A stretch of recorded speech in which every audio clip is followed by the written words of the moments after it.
Imagine having so much money that you could build an entire city from scratch just because you felt like it. But that's not it. Now multiply that money by 1,000 palaces, fleets of yachts, and a sovereign fund big enough to buy entire sports leagues. And that's when you get the Saudi royal family. Let's dive into a world where the term trillionaire lifestyle barely scratches the surface. How a desert turned into a trillion-dollar throne. Before the oil, Saudi Arabia was a kingdom of sand, sun, and survival. Bedouin tribes roamed the deserts, trading goods and guarding ancient traditions. Life was pretty tough and dictated by the shifting dunes. Then, in 1938, the first commercial oil well in Dammam started pumping. And with that, history's biggest jackpot began spilling out of the ground. That moment flipped the script on an entire nation. Suddenly, Saudi Arabia stopped being an isolated desert kingdom and became home to the largest proven oil reserves in the world. And when the global economy runs on oil, that's basically like owning the oxygen supply. Enter Saudi Aramco. Not just a company, but a money-making engine the size of an entire country.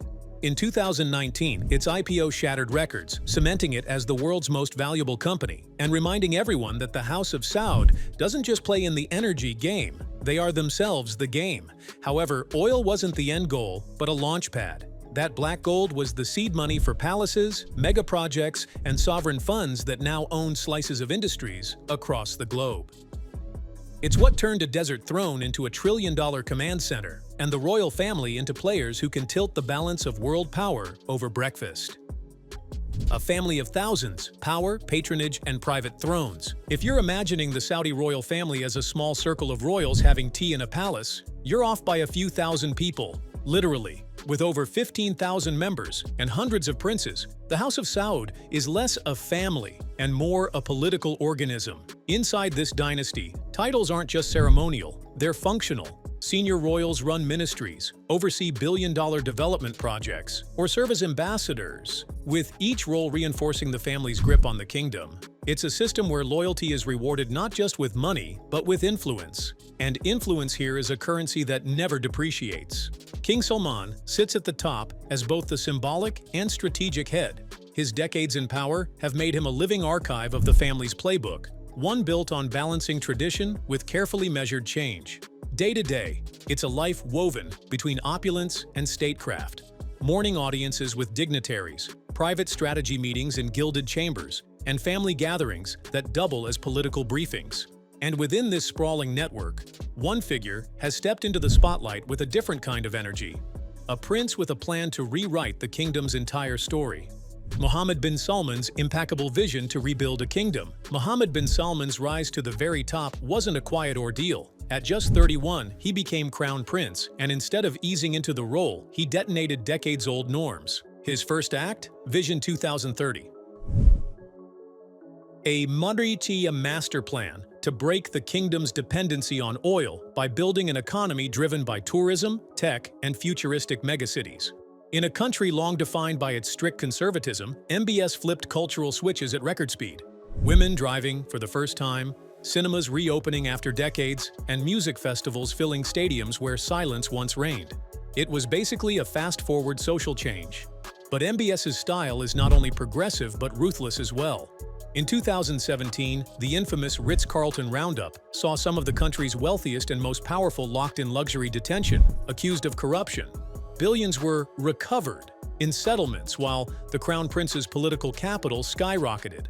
Critics call it authoritarianism wrapped in reform.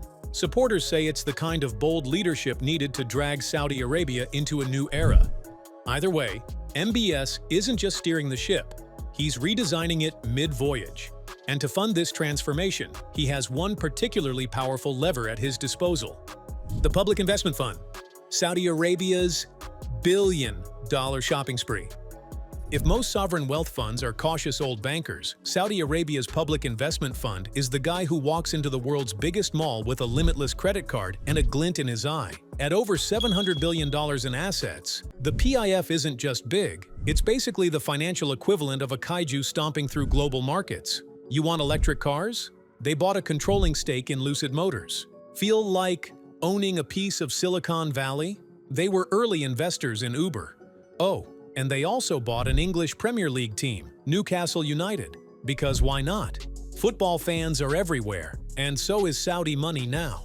But here's where it gets even more interesting. The PIF isn't collecting things like a hoarder with too much storage space. It's building influence in industries that will dominate the next century. Sports, tech, tourism. If it can generate headlines and global connections, they're in. And then there's Lev Golf, their flashy foray into the golf world that had traditionalists clutching their pearls while players cashed jaw-dropping paychecks. It's less about the sport and more about cultural real estate, planting the Saudi flag in spaces people didn't expect to see it. So yes, the PIF makes billions in returns, but the real currency here is relationships. When you've got a slice of companies, sports teams, and futuristic tech scattered across the globe, you don't just watch the future happen, you buy a seat at the head table. And in Saudi's case, they've pretty much bought the table too. Palaces, chateaux, and floating museums, the architecture of a dynasty. Now, let's get into the luxury at the disposal of these Arabs. And if you want to understand Saudi royalty, start with their palaces. That's because these houses are time capsules, power statements, and occasionally gold-plated mood boards. In Riyadh, the Maraba Palace stands like a sepia photograph that somehow learned to breathe. Built in the 1930s for King Abdulaziz, it's all coral stone, carved wood, and the scent of history baked into every wall. Back then, its grandeur came from scale and craftsmanship, not imported marble. Fast forward to Al Yamama Palace, the modern seat of the royal court, and we're talking gold doors, chandeliers the size of compact cars, and marble flown in from 3 continents. Same purpose, different century. But the royals don't stop at domestic real estate. In 2015, Crown Prince Mohammed bin Salman quietly purchased Chateau Louis XIV near Paris for a reported $300 million, a 17th-century fantasy rebuilt with 21st-century plumbing. There's also Chateau de Lumiere in the US, a Virginia mansion dripping in Versailles-style excess. These estates aren't just vacation spots, they're diplomatic backdrops. Deals get signed in drawing rooms. Alliances get toasted in mirrored halls. A palace for the Saudi royals is a stage. Sometimes it's for hosting world leaders, sometimes for projecting a narrative of cultural sophistication. And when the stage needs to move, that's where yachts and jets come in. Palaces with propellers, floating kingdoms and flying palaces, yachts, jets, and the royal fleet. If palaces are the crown jewels of the royal lifestyle, yachts and jets are the movable pieces, the kind you take out when the party's too important to stay in one place. Take the serene, Crown Prince Mohammed bin Salman's 439-foot floating behemoth. Equal parts super yacht and private museum, it's rumored to have hosted Leonardo da Vinci's Salvator Mundi at sea. Imagine sipping champagne in an infinity pool while a $450 million painting hangs down the hall. That's the kind of surreal Tuesday we're talking about. Then there's Al Salama, once the largest yacht in the world, with so much interior space you could forget which deck you're on. And the Prince Abdulaziz, a vessel so big it makes cruise ships look insecure. These aren't weekend toys, they're logistical marvels, with crews numbering in the dozens, sometimes hundreds, just to keep the air conditioning and caviar flowing. The skies tell a similar story. King Salman's customized Boeing 747 is basically a penthouse with wings, the rumored plan to convert an Airbus A380 into the ultimate flying palace. Complete with prayer rooms, marble bathrooms, and maybe even a Turkish bath. Sounds absurd until you remember, this family doesn't really do modest. Yachts and jets aren't just status symbols. They're mobile embassies. They host discreet meetings, carry royal entourages, and occasionally serve as floating or flying stages for soft diplomacy. But prestige isn't only about where you sleep or how you travel. Sometimes it's about what you collect. Gold-wrapped cars, falcons, and the cabinet of oddities. Step into a royal garage and you'll think you've stumbled onto the set of a billionaire's fever dream. A Pagani Zonda Riviera here, a Bugatti Chiron there, and just for fun, fleets of gold-plated Rolls-Royces and Lamborghinis. One of the more infamous stories? Prince Turki bin Abdullah casually driving a gold-plated Lambo through London streets, as if the color wasn't already loud enough. Then there's Prince Bader bin Abdullah, who reportedly acquired the one-off Bugatti La Voiture Noire, the automotive equivalent of wearing the crown jewels to the grocery store. But it's not all about horsepower. Falconry, an ancient Bedouin tradition, remains a royal passion. These aren't ordinary birds. We're talking prized falcons worth 6 figures, flown in private jets to international competitions. Arabian horses enjoy similar treatment. Royal studs breed championship bloodlines, competing globally, and serving as living symbols of heritage. Art and jewelry round out the collection. The Salvator Mundi purchase grabbed headlines, but it's far from alone. Think rare antiquities, modern masterpieces, and diamonds so much that they could make a De Beers executive blush. Sometimes these are personal indulgences, but they can also be gifts, diamond-encrusted watches or gemstone necklaces offered to visiting dignitaries, turning luxury into a diplomatic language. But for all the gold-plated Lambos and glittering jewels, the Saudi royals' boldest trophy isn't parked in a garage or moored in a harbor. It's being built in the desert, and it's called NEOM. Sand, steel, and sci-fi, the megacity called NEOM. Imagine if someone handed you $500 billion and said, "Go ahead, build the future." That's basically the elevator pitch for NEOM, Saudi Arabia's mega project that sounds less like a city and more like the plot of a sci-fi blockbuster.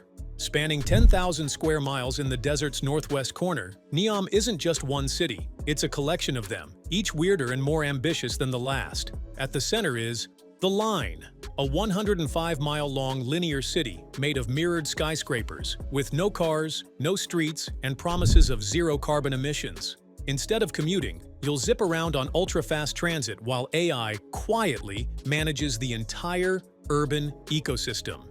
Then there's Oxagon, an octagon-shaped floating port city that looks like it belongs in a James Bond movie. And Trojena, a mountain ski resort where Saudis plan to host the 2029 Asian Winter Games. In the desert. Because apparently, if you have enough money, you can bend reality and the weather to your will. Critics call NEOM a vanity project. Supporters say it's the blueprint for post-oil survival. Either way, the sheer audacity of it is impossible to ignore. This isn't urban planning as we know it. It's an attempt to leapfrog the present and land somewhere in the year 2015-50. If it works, NEOM could redefine how cities are built. If it doesn't, well, it'll still be the world's most expensive sandbox. And for the Saudi royals, that gamble is worth every golden grain. And this was a peek into the trillionaire lifestyle of the Saudi royal family. Which aspect of their lavish lifestyle impressed you the most? Let us know in the comments, and don't forget to hit like and subscribe for more such amazing videos.